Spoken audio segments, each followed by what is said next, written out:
নতুন এক বাসনা নিয়ে ওয়াকারুজ্জামান সম্পূর্ণ একদম অচেনা পথে হাঁটা শুরু করেছেন। এই অচেনা পথটা কী আর তার নতুন বাসনাটা কী, এই দুটো জিনিস আমরা স্পষ্ট করব। আমরা অতীতে এর আগে খুব ভালোভাবে দেখেছি, যখনই ডক্টর ইউনূসের সরকারের সাথে ভারতের খুব বেশি টানাপোড়েন চলেছে, তখনই ভারতের সেনাবাহিনী থেকে একটি বক্তব্য দেওয়া হতো যে বাংলাদেশের সেনাবাহিনীর সাথে 1 to 1 আমাদের আলোচনা হচ্ছে, তথ্য আদান প্রদান হচ্ছে। এ থেকে আমরা তখন বুঝতে পারতাম যে ওয়াকারুজ্জামানের সাথে ভারতের যোগাযোগ আছে। শেখ হাসিনার সাথে আত্মীয়তার যে মধুর সম্পর্ক, যে আত্মীয়তার সম্পর্কের উপর ভিত্তি করে তিনি আওয়ামী প্রধান বা সেনাপ্রধান, তথাকথিত সেনাপ্রধান হয়েছেন, সেই আত্মীয়তার সম্পর্ককে তিনি ছিন্ন করেননি। তিনি এতটা অকৃতজ্ঞ নন। অর্থাৎ তিনি সুযোগ থাকলেও তিনি ইমানদার হতে পারবেন না, দেশপ্রেমিক হতে পারবেন না, তার দ্বারা সম্ভব নয়।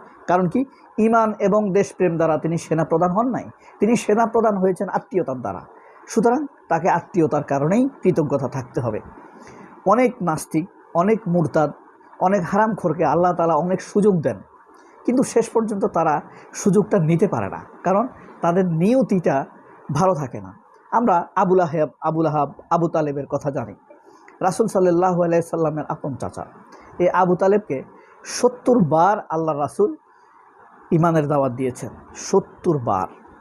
এই আবু তালেব আল্লাহ রাসূলকে খুব ভালোবাসতো, ভাতিজাকে অনেক ভালোবাসতো, কিন্তু ঈমান আনে নাই, কালেমা গ্রহণ করে নাই।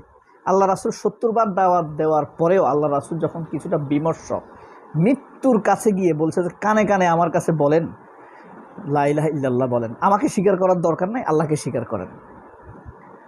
লা ইলাহা ইল্লাল্লাহ বলেন, মুহাম্মদ রাসূলুল্লাহ বলার দরকার নাই। কিন্তু সে বলে নাই। সে বলছে মানুষ তো আমারে খারাপ বলবে, যে ভয়ে আমি ইসলামের কাছে চলে গেছি। তো ওই যে সাহস দেখাতে গিয়ে বেঈমান হয়ে গেছে।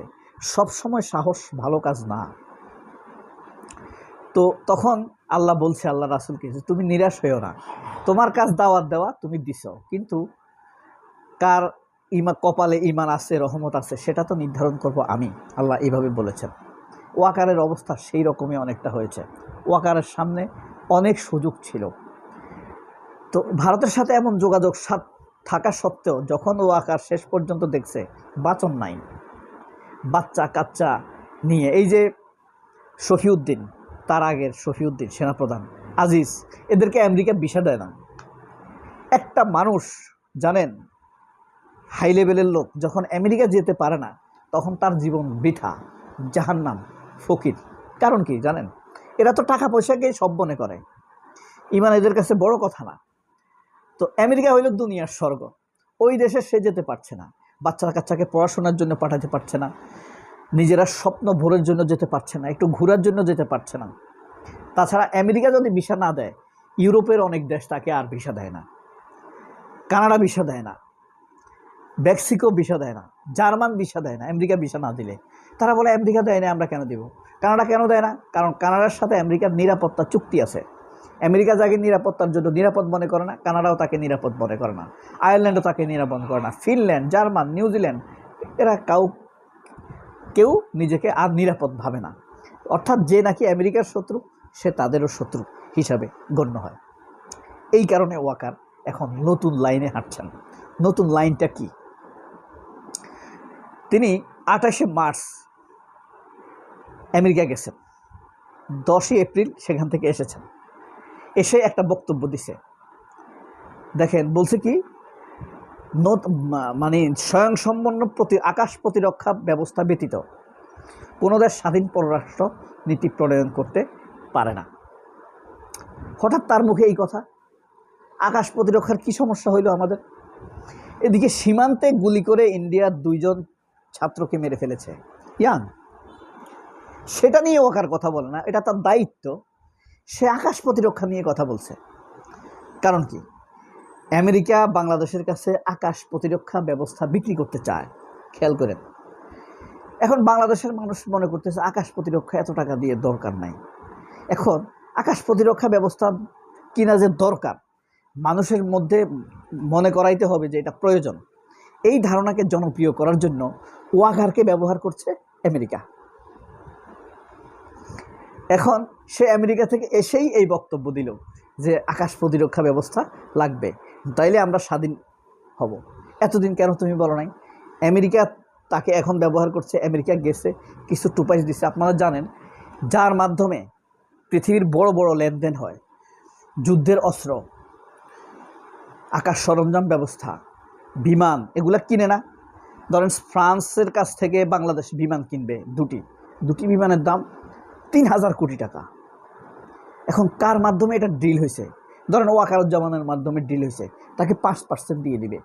৩,০০০ কোটি টাকার 5% কত? ১৫০ কোটি টাকা। এক জীবনে সেনাবাহিনীর চাকরি করে সে রিটায়ার্ড হইলে কত পাবে? ১.৫ কোটি টাকা। আর সে একটা ডিল করে সে 1 বছরের মধ্যে ১৫০ কোটি টাকা পেয়ে যাবে। বুঝতে পারছেন? এখানেই হলো শুভঙ্করের ফ্যাক্টর। এই কারণে ওয়াকার নতুন লাইনে।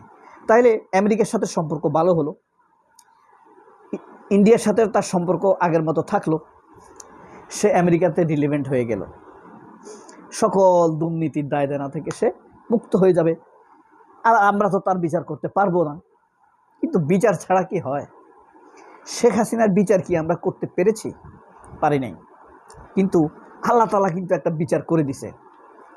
এই যে আমি পালাই না, হাসিনা পালায় না, যে এই কথা বলা লোক আল্লাহ পালাই গেছে। হাসিনার নাম বললে এখন পচে গলা দুর্গন্ধ বের হয়, মানুষ হাসে। যে হাসিনার নাম মানুষ চায়ের দোকানে ভয়ে নিত না, যে হাসিনাকে পছন্দ করতো না, সেও হাসিনার প্রশংসা করত ভয়ে, সেই হাসিনা পলাতক, প্রম্পট, লেজ গুটাইছে। বুঝতে পারেন আপনি? কার ভয়ে? কারোর ভয়ে না, আল্লাহর খেলা। তো এইভাবেই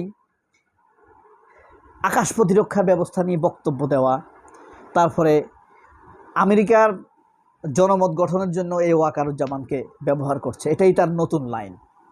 বাংলাদেশে ইন্ডিয়া কিছু আমেরিকার পন্থী লোক তৈরি করবে, যাদেরকে দেখলে আপাতত মনে হবে তারা আমেরিকান পন্থী, আসলে তারা ইন্ডিয়ান পন্থী। আবার এটাও চাইছে তারা কিছু চীনপন্থী লোক তৈরি করবে, মূলত তারা ভারতপন্থী। তো সীমান্ত নিয়ে সে কথা বলে না, শুভেন্দুর এমন হুমকি দুমকি নিয়ে সে কথা বলে না, শুভেন্দু বাংলাদেশকে আটক করবে, দখল করে নেবে, সার্বভৌমত্ব নিয়ে কথা বলে, সেইটা নিয়ে ওয়াকার কথা বলে না। ওয়াকার স্বাধীন প্রতিরক্ষা ব্যবস্থা, স্বাধীন পররাষ্ট্রনীতি, আকাশ প্রতিরক্ষা ব্যবস্থা নিয়ে কথা বলে। সব কিছুর পেছনেই আসলে আমাদের অনিষ্টকারী, আমাদের অমর্যাদাকারী, সম্মান হানিকর দেশ ভারত রয়েছে। এটা এই নতুন লাইনে ওয়াকার কতটা সফল হবে বলে মনে করেন? কমেন্ট বক্সে জানাবেন। সবাই অনেক ভালো থাকবেন। আল্লাহ হাফেজ। আসসালামু আলাইকুম।